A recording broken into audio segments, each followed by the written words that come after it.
Guys, what's going on? Welcome to Serial at Midnight. My name is Heath. And I'm Bree. And this is our 5-minute review for the movie Yesterday. Written by Richard Curtis, directed by Danny Boyle. This is the Beatles movie. Without the Beatles.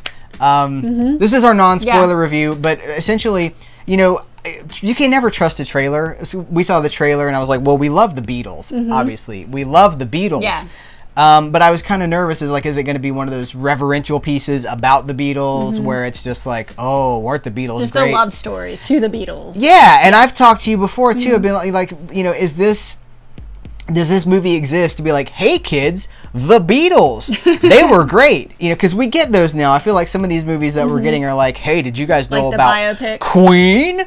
Have you heard of someone called Elton John? Right. And I was kind of worried that everybody has, even young people. So I was kind of worried this was going to be a movie that was basically just there to educate a new audience for the Beatles. Not worried about it, but suspicious of it. Yeah. That's not what this movie is. No. This movie is a love story. It's a romance. It's the story of one man. So the premise, a lot of character development. It's a character movie. The premise, again, non-spoiler review. The premise is in the trailer that there's a thing that happens all over the world. Power goes out for 12 seconds, and when the power comes back on, the Beatles, no one remembers the Beatles except for our main character. And so he's a singer-songwriter, struggling singer-songwriter. And does he use the music of the Beatles to advance his own personal career? Right. And that's kind of where that's the meat of the story. Is like, it's not necessarily about the music of the Beatles. It's about his aspirations and the morality of what he's doing and how it impacts his relationships. How it's so. This is the lead. Go ahead. You had something. No, go ahead. I believe his name Himesh Patel is how you think. This actor. This is. I believe this is his feature film debut. He comes from television. He was fantastic. I thought he was great. You know what? I'm going to say both of our leads. He and Lily James was like so good at conveying.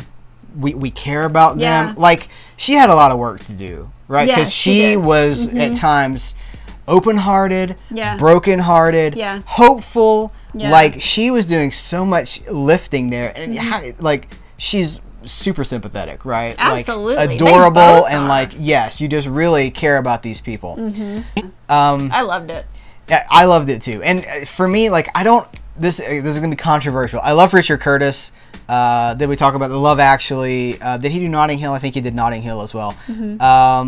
4 Weddings and a Funeral. Romantic English comedy superstar. Danny Boyle. Now, I know Danny Boyle did Slumdog Millionaire, but most of Danny Boyle's career is like movies that I want to watch one time, and that's about it.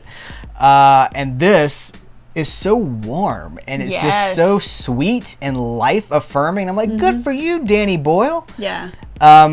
It's the one Danny Boyle movie that I just want to watch. I probably will watch over and over again. Absolutely. I thought that at the end. I was like, wow, this is one of those that, like, I just want to sit and watch over and over, and I'm sure we will watch it lots of times. Well, and I love how they brought the Beatles music into the modern day and showed how it is still so relevant. Yes. Without beating you over the head with it, without like, again, without making it like, hey kids, the 60s. I want to talk about Kate McKinnon. I love the idea of Kate McKinnon. When she first appeared on Saturday Night Live, I was all for her. I was like, man, she's so talented, she's so funny, but she makes me super uncomfortable now because she cannot stop.